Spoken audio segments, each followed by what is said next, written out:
Welcome to OTT's presentation of year-end closing in Great Plains for the financial series. Modules to be included would be receivables management, payables management, fixed assets, and the general ledger. So we're going to get started with receivables management.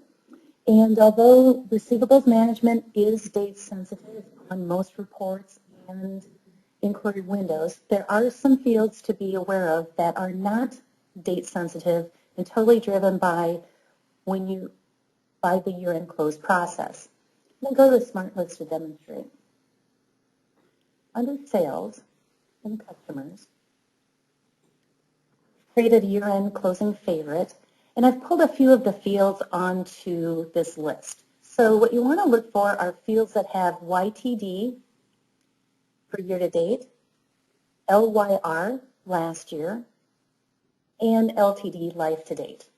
What's going to happen in the year-end close is when the process happens, it's going to grab whatever is in the year-to-date fields, move them to last year. If you accidentally hit the year-end closing twice, guess what? Then the last year also gets zeroed out. You're also going to find these fields on certain inquiry windows. So if I highlight a customer and I go to the Go-To, under Customer Yearly Summary Inquiry, you want to watch out for fields that say Summary View Amount Since Last Closed. You're going to see at the moment that these fields match 28 documents, $129,000. But if I change this to either fiscal year or calendar year, and I put in whatever year I would like, this is where the view, when I hit Calculate, is date sensitive and will go out and calculate the correct information. So we can already see that the year-to-date information is not correct on this report.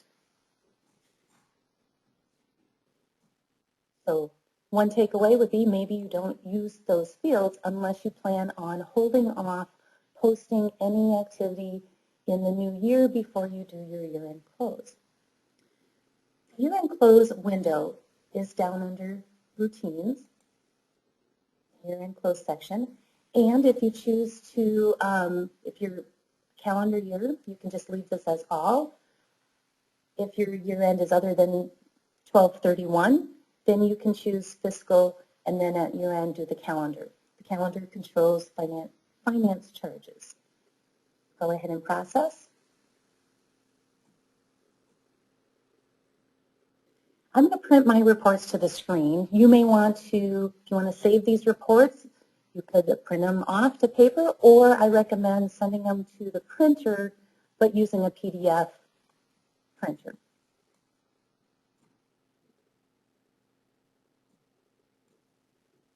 So the first report shows detailed information about each customer. Next is a salesperson report, sales territory, and now your year-end is closed. Let's go back and look at that same Smart List.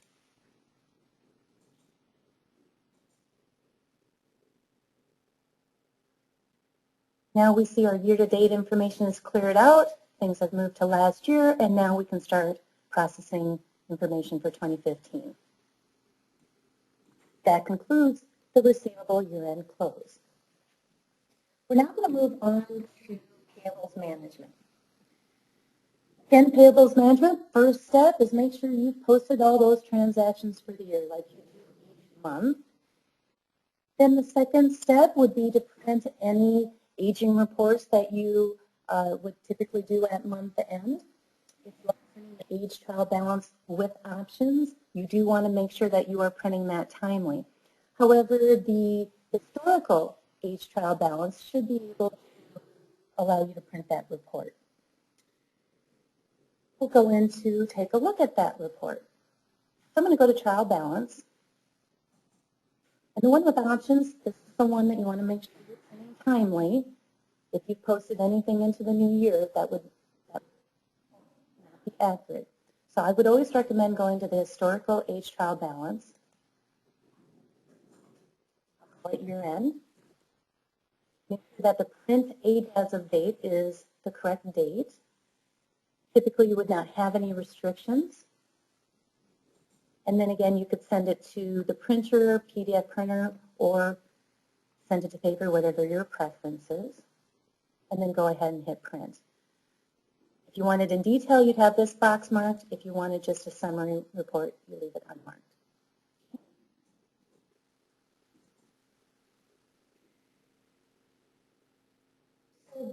Next step would be to make sure that you have any year-end update with Great Plains installed, just in case there are any changes to the 1099 layout. After that, you'll be moving on to printing 1099s if you have it. One of the first steps I would go into would be to go to purchasing, and then I would go to, under the routines, print 1099 information.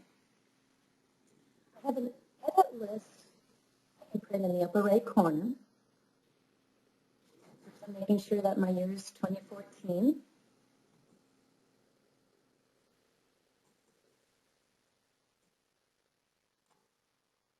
So on here I've got 3 vendors.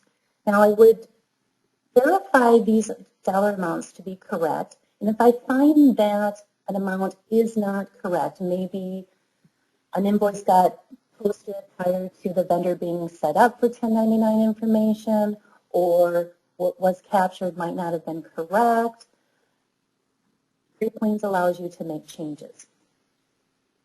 There are a number of ways you can make changes in the system.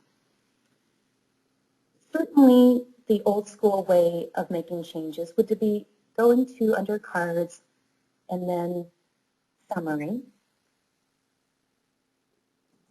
pulling in a vendor, clicking on period, making sure that you've got the year correct, whatever month you'd like, typing in an amount, saving. That will, of course, show up on the 1099 information. However, if you are putting information in that way, or you go to the 1099 details window and you're pulling in, I'll pull in one of the vendors that I know has 1099 information.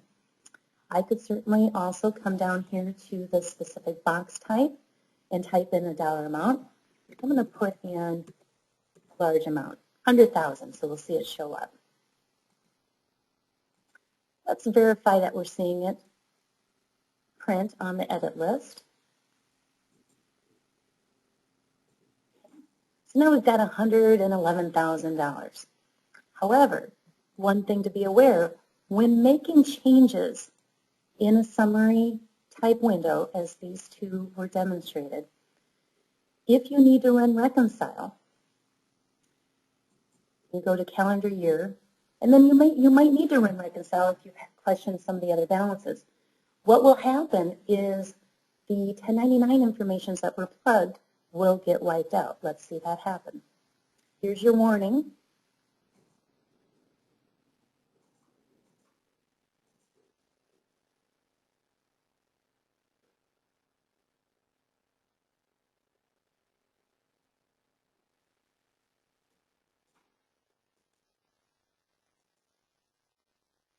So it's showing the change that it made. Before the reconciliation had 100,000 and it's removed it. Go back and check that 1099 information under the edit list. And we're back to the 11,341. So if you'd like to make sure that your changes are not wiped out via the reconcile, on later versions of Great Plains, under the transaction area, there's an Edit 1099 Transaction Information window. Pull up Beaumont Construction. Here we're seeing the invoices, the vouchers showing. The assumption is that they have been paid. However, in this case, I'm going to make a change to this 2,000. Maybe the full invoice amount should not have been a full 1099 amount. If I zoom back on that document, we're going to see that in the inquiry window, indeed 2,000 was captured. I make it 1,000. Okay. And also I can be changing tax type, I can be picking a different box, and so forth. Once I've made my changes per the vendor, I would click process.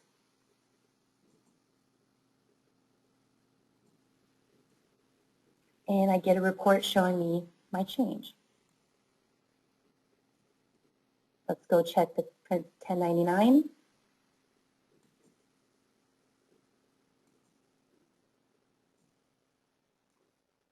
And now I'm down to 10,341. So making the change this way will solidify any changes that you need for your 1099s.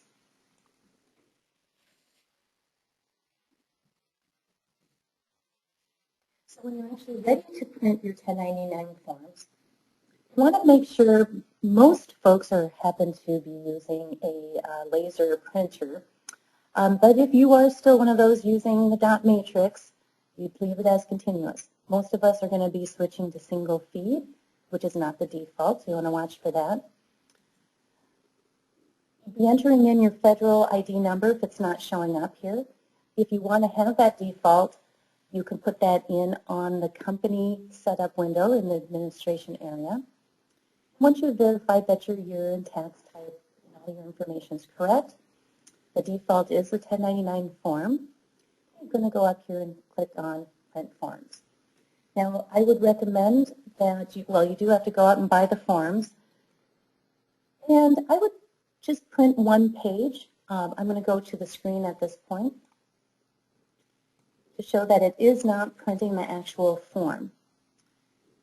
So you go out there, get the forms, put it in your printer, maybe test one, make sure it's going to print correctly, and then continue on. You can keep reprinting your 1099s.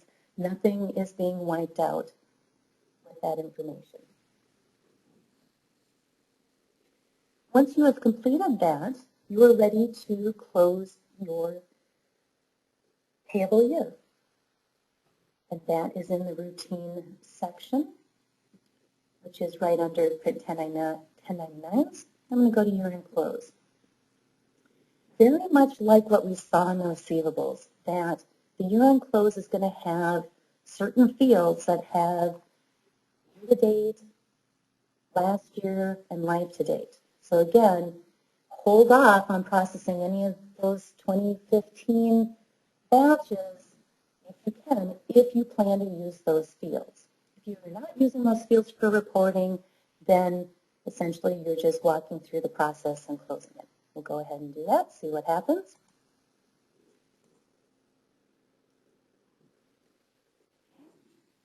First report showing detailed fields about each vendor. And that's it. You've now closed payables. So some of the questions about frequently asked questions would be, after I close the year, will that change any of my 1099 information? No, it will not. The 1099 information has been solidified, so here I still have the 2014. I can print my edit list. And I still have the same data.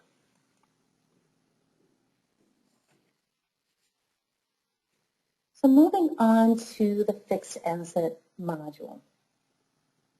Again, the first step is make sure all your transactions for the month have been processed, or any payable invoices for fixed assets have been posted, and you've done all your additions or retirements for the month. Typical stuff you're doing each month end. Then you'd make sure that you're running depreciation for all assets through the last day of the fiscal year. We'll go to the financial area.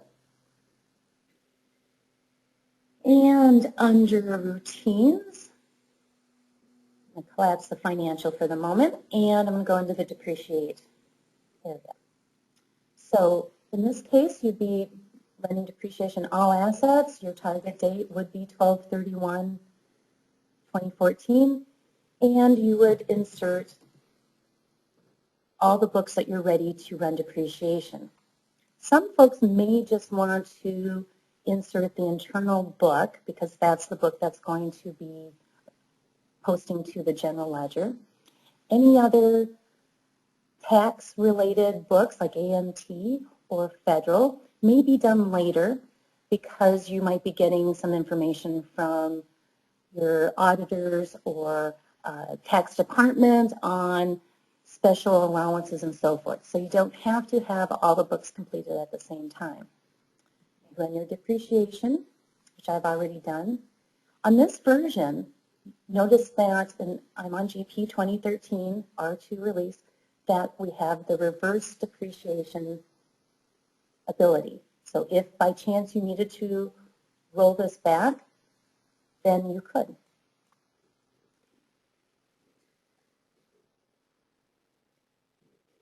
You would, after you do your depreciation, you would of course be posting to the general ledger. That'd be here. And you'd be making sure that it's the correct date, last day of the year. You'd fill in your period information. Hit insert. And if you had information, you process. In this case, I've already done that, so there's nothing to match. If I did have information to post through, it would show up down below. I would hit the post button, and that would create my FA batch over under financial series, which of course you would post that into the general ledger. Once I've made sure that everything has been reconciled, I'll be running all year-end reports that I would want to keep. Now, I tend to like to keep the data in a movable form. So I would be creating a smart list, and under fixed assets in the book area, created a year-end closing list. And I would make sure that I have every book, all the assets, every field that I would see as depreciation sensitive on here, which would include your year-to-date depreciation, life-to-date, the depreciation method, averaging convention, switchover. If there is a special allowance, what that amount is, that also can be added. And that way the information can be exported to Excel. You can be keeping that, using pivot tables to roll it up. This makes the data a lot easier to be used for other purposes. You also could be printing the traditional depreciation report, which is down here under reports. And we'll go down to the one by class. And on this version, notice that we have a depreciation as of date. So now Great Plains does allow you to print historic depreciation reports, which is new. Make sure my destination is correct, and I'd go ahead and print. In this case, because I did not have the in detailed box marked, I get a summary report. I could mark that box and get a detailed report.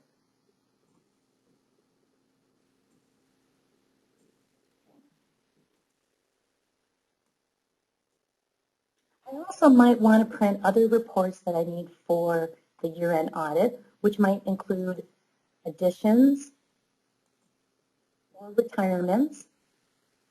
Those are handy reports to have. And any other reports that you deem important for your year-end audit. The next step is to verify that your fixed asset calendar is correctly set up. And so I am going to go to the utilities section, Class Financial. And that's actually moved on this version, so we'll have to update our documentation. So I'm going to go to the calendar here, and I'm going to pull in the default calendar. I'm going to hit Verify, hit OK. And what I'm looking for on this report is that everything's okay through the year 2209. Do we think we'll be working at that point? Well, I hope not. I'll be retired, but you might need this. Okay. So after your year is verified, everything is okay. We can close that. And if you were looking to say, hey, when would I create a backup? Now would be a good time. Keep in mind when you do make backups, it would be the whole database. So you would not want to have other people indeed working in Great Plains when you make the backup and when you're processing this. Once you verified everything has been completed, then folks can get back in. So I'm going to go to, I made my backup, and I'm going to go on the year-end close, which is under the routine section.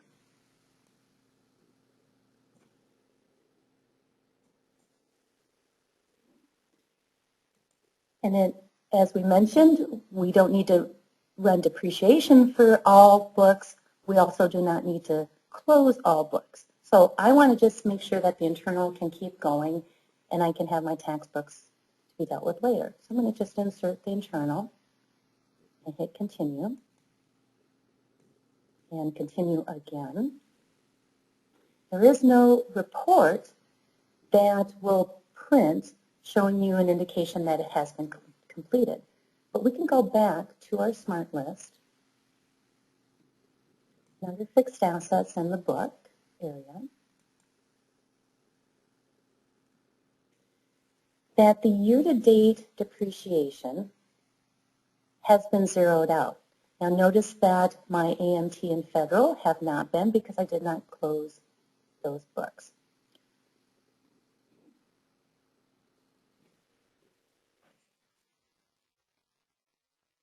So that concludes the year-end closing of fixed assets. Now, are we ready for the finale? We're getting to the general ledger module. And most likely you've closed all other modules somewhat close to the actual year-end. But the general ledger tends to be kept open for a few extra weeks. So we made sure that everything has been posted for the current year. And the next step I'm going to show you is probably one of the easiest and most important steps aside from having your backup, is to verify that the general ledger account posting type is correct. You could print a report and scan through it, but some of our clients have thousands and thousands of accounts, and so that could be quite time-consuming. What I recommend is we go and we have a smart list that can help us verify that information. So under the financial accounts, I've created one for balance sheet, one for profit and loss. I double-click on my balance sheet favorite. In this case, my main segment, my first revenue account, starts in the 4000 series. So my balance sheet accounts should be less than 4,000. I'm also going to include an account type is equal to posting account. If I have statistical accounts, those show up as balance sheet type accounts, and I'm really just wanting to focus in on the true posting accounts. I would make sure that my maximum records is large enough, and I click OK. This is going to allow me to, I can sort by any of the fields, but if I sort by posting type, ascending, descending, it should show me any account that is incorrect. In this case, everything is looking good. I go to the P&L one, and I sort, do the same thing, and let's check that search criteria. I have the account type, also equal to posting, but in this case, I want the revenue accounts is greater than the last equity account I have.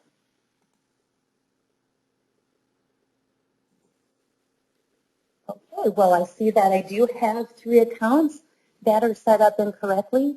If they have any balances, those would roll forward. I don't want that to happen. Now there is a way to fix it, which is a little more time consuming. So I think it's easier just to verify this and make a change.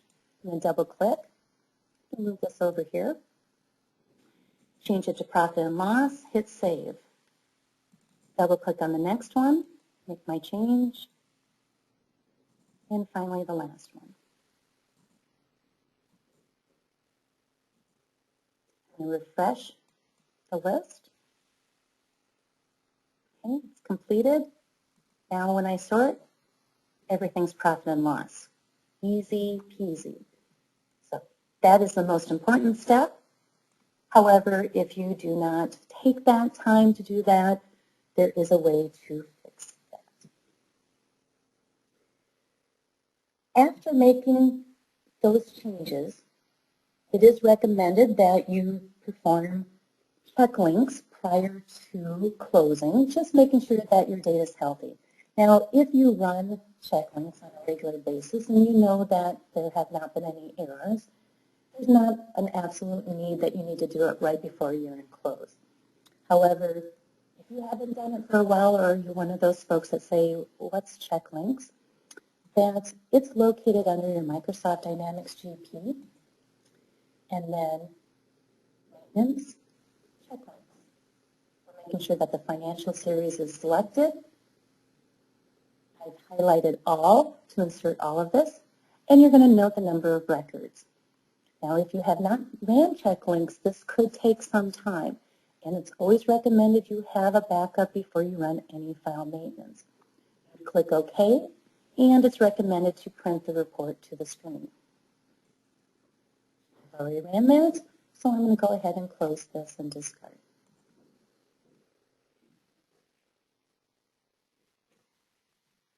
I'm next going to check the general ledger settings to make sure that everything is ready to go, and that's under the setup area.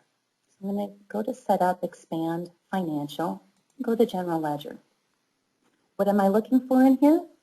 Well, I want to make sure that the retained earnings account is indeed correct. I can expand what is in here, verify, yep, that's my retained earnings account. I want to make sure that I'm maintaining history both for accounts and transactions because during the year-end close, it's moving current year activity to a historical table as well as rolling the balances brought forward. One note while I'm in here is that if you do need to post to a historical year, and in this case, it's your last closed year, you would want to have this box marked.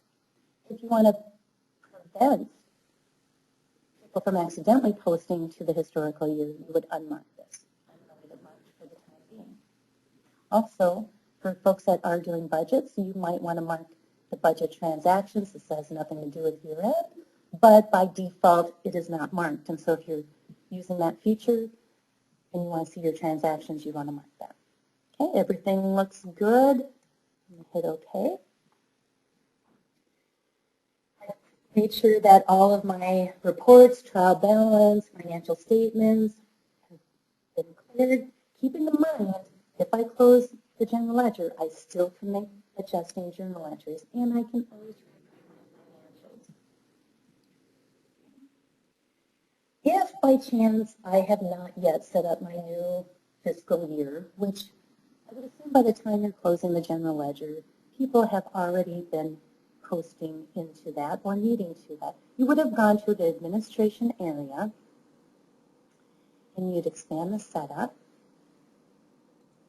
You go down to company, fiscal periods, and you create the new year. In this case, I'm very well prepared to go into 2018, but let's say I want to create 2019. 2019, I type right over the top, hit tab, I verify my first day, last day, and the number of periods, and I hit calculate. Once my periods show up below, I can rename them. They're going to show up as period 1, 2, 3, and so forth. I can just simply go in and update these. That will help for other inquiry windows. I also might say close all just to protect this year from someone accidentally posting to it since it is out there now available. Okay, click OK.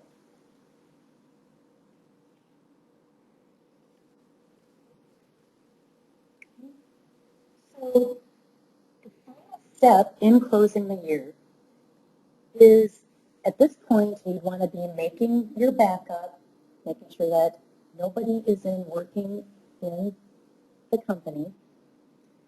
And once that is complete, go back to the financial area, go to routines, under the financial series, and you go to year-end closing. Okay. Here we're seeing the retained earnings come in, so you do get another chance to change that. The next starting entry is showing. Okay. And notice here in this window, I do have a reverse historical year. If by chance I accidentally close this twice, I can reopen the year. Or if I found that I needed to make an adjusting entry to 2 years back. Seems unlikely, but we've actually had a couple of clients ask for this. Previously, we had to go to Microsoft, and they would have to pay that, but now it is a feature available to you. Okay? So I'm closing 2014, verify the year, I've got my backup, I've checked my posting types, I'm good to go. I'm going to hit the button, close year. Oh, a single-use batch or quick journal, it's not been posted. Well, I happen to know that everything for 2014 has been posted, but I do have a few recurring batches out there and maybe some single use for 2015 that I'm not ready to post. This is just a warning, but if you're not sure, you would cancel and go check your batches and come back. I'm going to continue. Now, older versions wouldn't give you this nice progress bar. GP 2013 R2 does, and notice it's kind of pausing at step 3 of 7. It's my conclusion, as the older versions would seem to hang at 50%. That's okay. It's expected. So basically go get some coffee or go talk to your coworkers, but just let Great Plains finish. If you get nervous and check the task manager and it says not responding, do not trust it. It is still thinking. Well, we've now seen it finish. I'm going to print my report to the screen. Again, you might be wanting to make sure that your printer is the PDF printer, if you'd like to keep a record. And in this case, I happen to have multi-currency turned on, so I've got a little more extra activity. But what I'm looking for on this report is to make sure that, since it's sorting by account, that the retained earnings account is the only balance sheet account on here. That's another good sign that it was a successful close. However, I would want to verify that by running a trial balance, making sure that for the 2015 year, that my balances rolled forward for the balance sheet accounts, and all my P&L accounts, the beginning balance is 0. Okay? I am now done with closing the year. That concludes the presentation for today. If you have any questions and would like further information, you can reach us at our support line, which is 651-262-2626, or email us at support@ott-inc.com. Thank you.